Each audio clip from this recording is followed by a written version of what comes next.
The second anniversary of Konosuba Fantastic Days is just around the corner, and I saw a lot of people worried a little bit. Why and what do I recommend? Let's get right into it. I'm Katsuma Gaming. Big debate that I saw a lot on both Reddit and Discord and stuff like that was the question, should I pull on this banner because collaboration is right around the corner, right? And here we come to a little bit of a tricky part, because let's take a quick look at the JP timeline. As you can see here, I'm currently at the second anniversary, but if we take a look above, we see Casino Part 3 banner.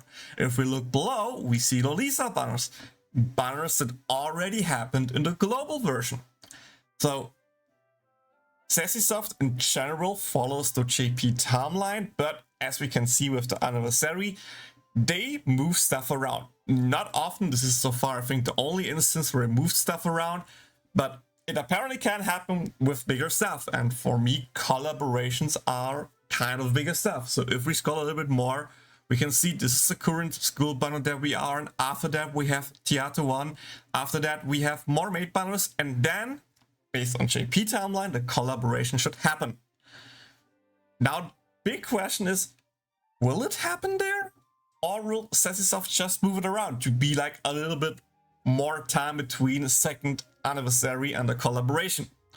Now, to be honest, it doesn't really matter then if we take a quick look right around after the collaboration was the 2.25 anniversary banner, which is also a pretty good banner with two really strong units. So I'm not sure if moving the banner here would help a lot, unless they also move this fest banner away and stuff like that. So it's a little bit tricky. But if we do some quick calculations and thinking, we of course get all the quartz and stuff from the anniversary, which is at least alone 3k from the campaign.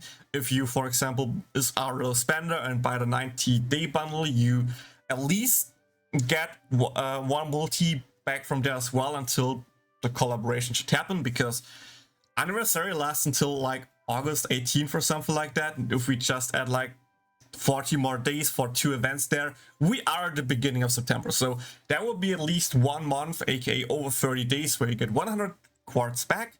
That is alone one multi. Then of course the ads quartz that we get, the quartz from events and other stuff, other goodies, the monthly login campaign, stuff like that. You can get a lot of quartz in just 1 month, especially if you are a low spender and buy a goddesses pack, which is also kind of a recommendation. I'm not like go whale, but if you are low on quartz and can afford these small bundles, over time they're actually pretty good investment.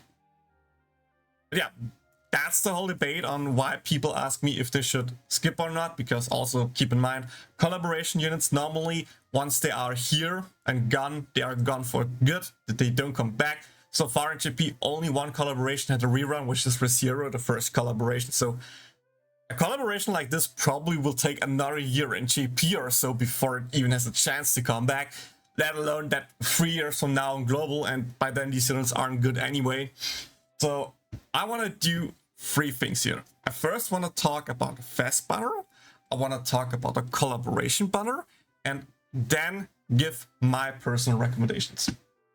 So first up, let's take a quick look at my handy dandy beautiful encyclopedia about the different units, and we start here off with Megumin. I talked about all these units before on my Anni guide, so maybe check that out as well if you want a little bit more detail. But I want to go here a little bit more quicker and just give you a TLDR about the different units. First up, we have Megumin, or eye patch Megu, what she's more commonly referred by because she wears 2 eye patches, is the best debuff blocker that we currently have in the game. Why? Because she works really, really well in that role. Normally, if the boss, for example, casts a debuff turn 1, you need to either tank it with a Megumin and then explode, which leaves the other 2 vulnerable, or you need to bring a debuff blocker, which is maybe most of the time not the most optimal unit that you actually run in the team or want to run a team, which means you lose damage from a really good unit just to debuff block. And that's exactly where Megumin comes in. She can debuff block, wait for the boss to attack, then just insta-explode and make room for other units. And then the other 2 units that were on the field before can, for example, use their ultis to buff the third unit coming in, speed it up, and all 3 units can just start doing damage from the get-go. Also, she has a 4-second CDR as well, which, you know, makes the other units on field be able to use their skills more, and that makes her actually a really good unit. She is not the best fire Megu per se that we have. I still think best Megu does more personal damage, but in an arena where you need debuff blocks, she's really good. And that also makes her good in off element, because I know her damage will be pretty low because she can't wave clear, her ulti will deal no damage thanks to elemental resistance, but she doesn't need to do damage there. She's just there for the debuff block, and with that she works really well. If we take a quick look at my tier list, for example, you can see that she's currently ranked on the meta unit on element. It was actually kind of hard for me to rank her here because, as I said, she's not the best Megu for fire, but she's good off element, but she's also not on the same power level as Aqua, Yunyun, Iris, and Leah. Because they are there to stay longer than going in, explode, deal no damage, and go. So, was a little bit hard. That's why she's for now in that tier. Maybe I move her later, but just the explanation here. And of course, let's take a quick look at Yunyun, Fast Yunyun. She's still the second best light unit that we have in JP. Maybe even the best, I don't know, or the third best. There are like a few really strong ones, so it's hard to rank them. But just look at her passive trait, shows magic attack, dodge full rate, amazing, best support for pretty much every mage that you run because of the gotcha buff. She has a tier 2 rash rate with a downtime of just 6 seconds, while also having a 4-second CDR, aka just effective 2-second downtime on her rash rate skill, which means one more CDR skill, any kind of CDR skill, and she can permanently apply rash rate, which is just really good to have. Also really strong ultis, really good damage personal, even her basics with the debuff condition deal good amount of damage. She's a really strong unit.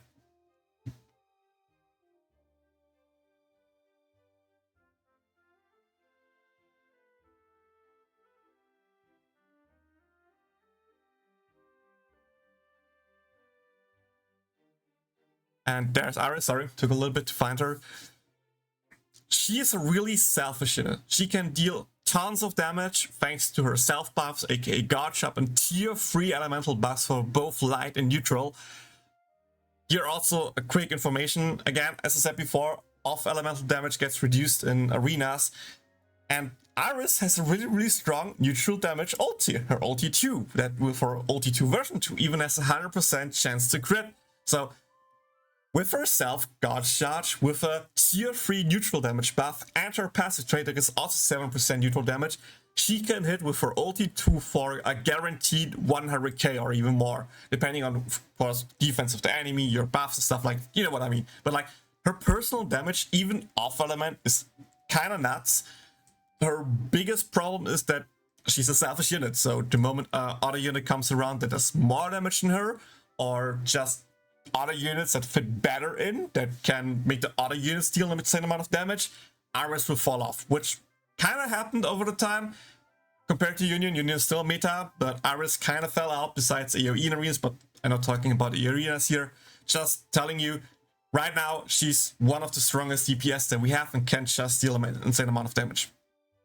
So these are the 3 units on the part 1 banner. Keep in mind also, on a part 1 banner, you have a chance to get some older some older fast units like Fast Aqua, Fast Chris. You probably have a 1.5 rate on the banner, so it's just a good banner to pull on. I'm not going to show you the full kits of the Railgun collaborations. I just want to say that the priority of these units should probably be first Misaka, second Accelerator, third all the other 3 units. Misaka is still kind of meta and light. She just maybe fell off, but she's still usable, decentable. Accelerator was really good until, I'm not sure which banner it was, but he's no longer meta, and Yunyun kind of was his best competitor most of the time, but she runs a mage team, Accelerator runs a physical team, and most of the time the physical team came out of top, unless there was of course some kind of damage reduction for either Fizz or Mage. Megu had her knees case with her ulti 2 version 2, which applies the tier 3 resh red when it comes out, and with a self charge and stuff like that, she can actually Railgun pretty fast, but we will get other Megus over time that can just do the same. So she fell out of meta pretty fast and wasn't even that good at the beginning. Like, until her ulti 2 version 2 dropped, she was not good. And Kuroko's kind of the same. She was good, used for like 2-3 arenas at max. The moment 2.25 anniversary came around with Cecily, she was kind of gone. Because if you didn't know it, Cecily got her ulti 2 version 2, which provides a speed boost, and all she does was counter damage and speed boost, and since you can just heal away with Cecily and you also have the speed boost and an on-elemental ulti and stuff like that, she was just straight up better. So based on the timeline that we just saw, Kuroko pretty much has like 1 arena, 2 arenas max where you can actually use her, and then she's gone. So what is my recommendation to the whole misery? I personally would say pull on Anniversary Part 1 and try to get Yunyun. Yunyun is probably the strongest unit out of all of these that you can pull. Part 2 is actually 100% skip for free-to-plays, because these units are good but not OP or amazing. As you saw before, my tier list, they are like on the good part but not like the OP tier part. So S tier or something like that, whatever I call it. And after you got Yunyun, then you can check what you got so far and how much Quartz you actually have left. I think you can drop down to around 30k, 40k, maybe just 50k. I would need to do the calculations how much Quartz you can actually get until Railgun potentially can drop. And at that point, you should probably just stop in general. Like, don't go below that line if you plan on pulling for the collaboration banner. Because if it's actually that early, you don't want to be screwed. And if it's not that early, you save the Quartz for maybe, 2.25 Anni, where you can also pull them. So it's not like the worst to miss out some of them, but if you have more than, let's say, 50k Quartz, pull, and you should be able to get at least like 20k, 30k back until the collaboration happens. Then the collaboration, of course, lasts over like 2-3 weeks, so you have free pulls from there, you have free Quartz that you can get there and stuff like that. You can still, worst case, then buy bundles and stuff like that to guarantee them all, or guarantee the strong ones. That's my recommendation. If you go purely for a collection, of course, skip this banner, save for collabs, because you need as much Quartz as you can get for all the collaborations that are coming over and over again. As I said, a 3-month rhythm from now on. So for pure collectors, skip. If you are a normal player and you kind of want to compete in arena or just have an easier time in this whole game, recommend to pull on this banner until you are at the marks I said before, or whatever you kind of feel comfortable. Then stop and just wait and see if the collab actually happens or not, because I don't know, nobody knows besides Sensisoft, and they probably won't tell us. So yeah, that's all the information I can give you here. That's all the tips and tricks I can give you here. I still hope this helped you out somewhat. If you're still undecided, maybe ask other people in my Discord or somewhere else if you should pull or not. Maybe get some other opinions. This is just my opinion, I could be wrong. But I still hope this helps you out. If it did, remember to like, subscribe. Maybe become a member as well if you want to support what I do and let me make more good quality content. Thank you guys so much for watching, and see you all in the next one. Bye bye. Good luck with your summons.